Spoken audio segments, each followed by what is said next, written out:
Welcome to the Make Meaning podcast.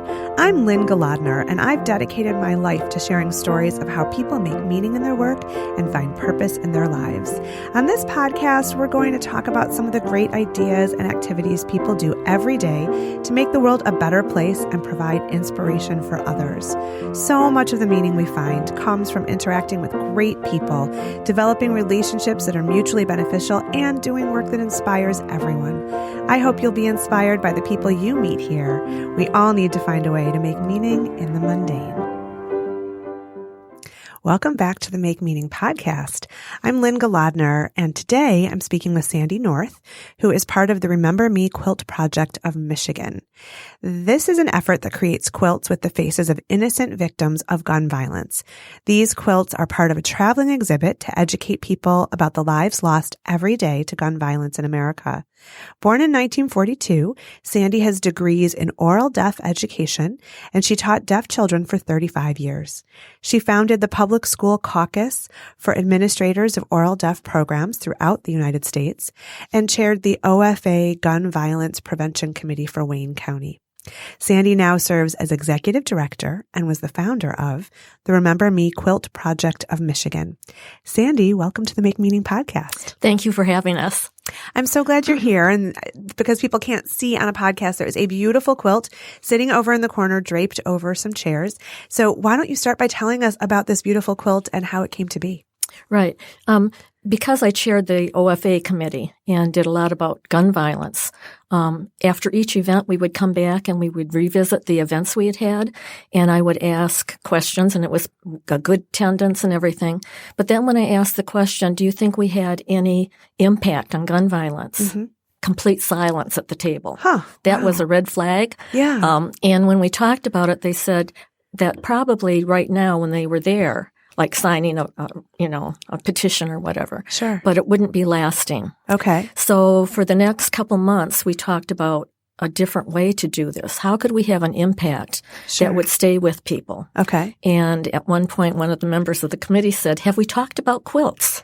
Oh. And you could have heard a pin drop. No, we haven't, because we needed a vehicle to make an impact. Sure. And so that was how we began the project. Okay. And it has two goals. One of them is to be a memorial to the innocent victims of gun violence. And I think people don't realize every day how many lives we lose in the state of Michigan of innocent people. Sure. You see people on TV and you see gang members and people who have been shot in the commission of a crime, but they don't realize the breadth of it. Right. So when you look at our quilts, it includes both genders, mm-hmm. all races, mm-hmm. all ages. And I usually spend most of my time talking about the victims, and I want to do a little bit of that here, and then I'll come back and talk about how we do it and how people can help us. Well, let me ask you first, how did you first become interested in building awareness about the victims of gun violence? What was it for you that sort of inspired this passion?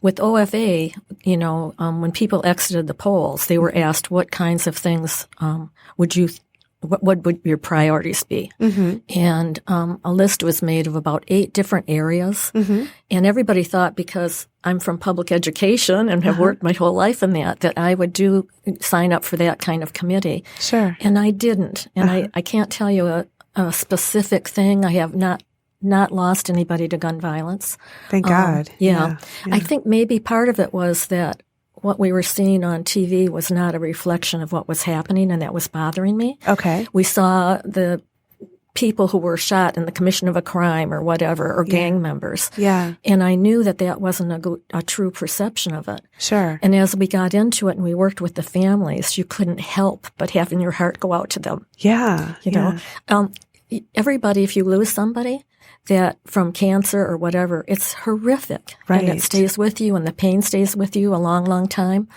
But people talk about it and they embrace the person. Sure. If you have lost a loved one to gun violence, mm-hmm.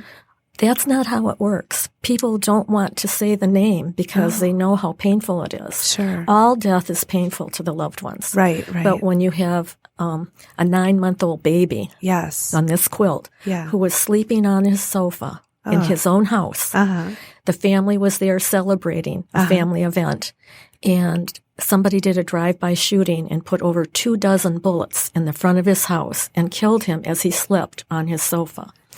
That is just beyond. It's horrific. Yeah. It's absolutely horrific. And I feel like it's almost, like mythical proportions. Like we know this, but, it doesn't feel real. And I just think this gun conversation, which is a much bigger issue, and we won't get into the whole thing today, but, talking about guns in our country and, gun rights and the role of guns, I think is a really deep conversation. I was in, London, England last year with my older son, and I have a very good friend who lives in London, and she told us that police officers do not have weapons. Weapons, right. And so there's just one very special force that is allowed to carry a weapon in London, but nobody else is allowed to, not most police officers. And we were floored because we're so used to it that guns are just sort of. Now, I am not a gun proponent. I would never want a gun in my house. I don't really want to be near a gun, but it is very much a part of our culture. And we almost still have sort of this Wild West American mentality of being able to own a gun is equal to having freedom. And so it's a very big conversation. And I think it's interesting to focus on the innocent victims of it. But I feel like there are very deep questions about the role that guns play in our culture that we have to address before we look at the outcome of their use. Do you know what I mean? Right. But we have not had a gun proposal come off the floor of to vote in Congress for years and years, before this project started. So our feeling was that, number one, we needed to make a memorial to these innocent people, so they're not going to be forgotten. Right. But number two, we had to have a way of keeping in the public's mind what is important. Who are we losing? Right. So that if and when, now I'm not going to make any bet on if and when, but if and when a proposal comes to the floor of the Congress or even states, that's where we're finding the biggest difference. States are making their own gun legislation. Okay. And that makes a difference. Whether it's bump stops or whatever. But what we wanted to do was not have something flash on TV and not something where there are criminals, convicted felons on TV who have been shot or whatever. Sure. We wanted the public to really see these people. Yeah. Because it sticks in their mind. So whether it's a year from the time they saw them or 2 years, 3, whatever we're having now, if and when legislation comes up or a right to vote in Michigan, they will have a different perspective. They're going to get out. They're not going to say, I have other things to do today or it's raining. Yeah. They're going to remember baby Delrick. Sure. They're going to remember him. They're going to remember the young man that served in the Navy and came home from tour duty overseas. Came back to Detroit and was killed when he was walking to a gas station. They'll remember the pastor from a church. We're talking about really innocent people. He was driving down the street in his car. And somebody put a one bullet into the car. The little girl who was in the middle school, and I see people around here, we all stopped at a mom and pop store. When we after school, middle school, and you get something. She stopped and she got a bag of corn curls. Walked out from the door and was killed by a ricochet bullet. The story, every single one on here has that kind of an innocent story. And it has to stay in the hearts of people. So what you're doing is really advocacy. I mean, you're really out there telling these stories, putting human faces to stories so that it becomes relatable as opposed to a big monolithic political issue. It's much more of a personal issue. Are you also advocating to legislators? Are you in on that conversation? Or is this more like a public domain type of conversation? No, I have to tell you, these quilts have been everywhere. Our first year, we did 46 events. Oh, wow. That's almost one event a year. And we don't put on the events. People ask us to come to them. So you come and you display like as an art exhibit almost? Yeah, we have 4. For example, if you come into a church and you see these 4 quilts across the altar, they cover the whole altar. And then you hear us present what's happening. I see. It puts a different thing on it. But I want to tell you how we impact. We did 3 days at Grand Rapids displaying our quilts and giving information to 350 chiefs of police from the state of Michigan. Oh, fantastic. They were all there with us for 3 days. Sure. They have the same agenda we do, but even they had a different perspective when they saw all of our quilts up there. So tell me a little bit about that. Like, what was some of the reaction or some of the words you heard from these chiefs of police? Okay. And I love all those chiefs of police. But people misunderstand when they see pictures of people. The first thing that comes into most people's mind, missing people. Oh, yeah. And no, you're right. You're right. One police officer was going by very quickly, or police chief, and I said, do you know about our quilts? And he looked and he smiled and he said, yes, missing people. I said, no, that's not to say anything against him, but they see these one at a time, and when they see so many, it has a different impact. Sure. And we also do presentations with at events that the police departments are holding. For example, this quilt project was started in Dearborn, and we have a really close relationship with our Dearborn Police Department. Okay. So when they have an event, we bring them there. Okay. And so how does this impact people? What are you hoping they walk away and do? Well, there's two things. If they just look at the quilts, and we try to give them information that they'll take home and read. Sure. But if they hear the presentation and the kinds of information, the stories, you talk about your stories and how important they are. Yes. The stories of each one of these are just as horrific as the last. And one of the things I'm going to ask here that I ask at every presentation, if you have ever been stopped, and the people listening to this podcast, have you ever been stopped at a railroad crossing? Raise your hand. Yeah, of course. Or give me some indication. Okay. If I'm speaking to a large group, and sometimes a group will be 20, we've done 2,000 to 3,000 people. Wow. Even. But if we're speaking, I have them raise their hand, and if somebody doesn't raise their hand, I say, do you not have a driver's license? And the hands go up really quickly, right? But I'm trying to make a point. Any innocent person can be the victim of gun violence. Sure. There's a young man here that was stopped at a railroad crossing, and that's when the perpetrator tried to cake his car and shot and killed him. Oh. And when we talk about perpetrators, almost every single one, we only have 2 where there was a connection with the perpetrator. Oh, so random. So I'd love to hear just a little bit about how you make the quilts and who's involved in making the quilt. And then also, how do you, I'm sure that there are many more innocent victims who are not yet on a quilt. Absolutely. So how do you select the people that you feature as well? There is no selection. There's no cost. Okay. If somebody gives us a photograph of their loved one and fills out the information form, because on that they have to sign an initial that their loved one does not have a felony and was not shot in the commission of a crime. Okay. Because that's important. We can't stand up for innocent people if we're putting felons on our quilts. Yeah. And I'm not going to make any judgments on any of that. So how do you make the quilts? Well, there's no charge to the families. Okay. Yeah, and make that clear. Okay. What they do is they fill out a form because we have to have the information and their guarantee that this is not a felon. Sure.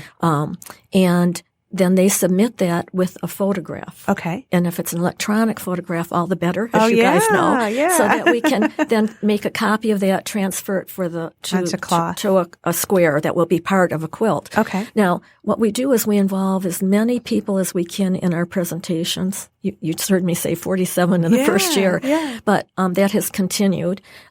So that's one way when we involve the community. And these are volunteers, or are they church groups, or who? They're every kind of group you can think of. They can be a city council for a different city. Okay. Our first 3 quilts are the Detroit metro area. Our 4th quilt is the city of Flint. Okay. And that's where that pastor was from. And we were talking about impact. We did a presentation our quilts were exhibited at the Capitol. Oh, lovely. We've tried. We really wanted that. We wanted all those legislators to know and have the same perspective. Yes. And we did a formal presentation to the Black Caucus that day. Oh, nice. And it was overwhelmingly accepted, and it was wonderful.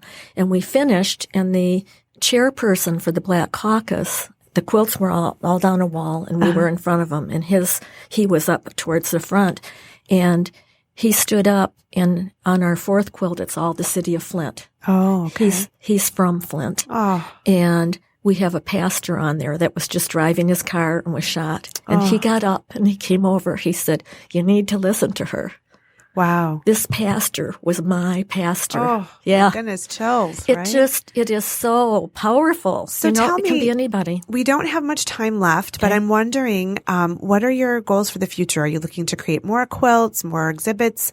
Are there places in Michigan who might be listening to this that we'd like to get to? Tell me a little bit about that. If you are anywhere in Michigan, you can be in the Upper Peninsula and you can submit the form to us, get the form, and you can submit an electronic photo and your loved one can be on the next quilt. Okay. So it can be from anywhere, and since there's no cost too. And as far as the future, we would love this project to be replicated. Okay. In other states? In other states, and our perfect place to replicate this would be Illinois. Oh, yeah. Because of Chicago and Detroit and the similarities that we have. Sure. So as we close this episode, Sandy, I'd love for you to share with our listeners, how can they get involved? Is there a website or a phone number, something that we can share with them? Yes, and I had that card here. Do you have it? I don't. No. Is there just a website we can make very well? Well, it's the Remember Me Quilt Project. Right, and I'd rather give the phone for it. Okay, so great. that they can give a call. Okay. It's 313-434-8616, and I'll repeat it.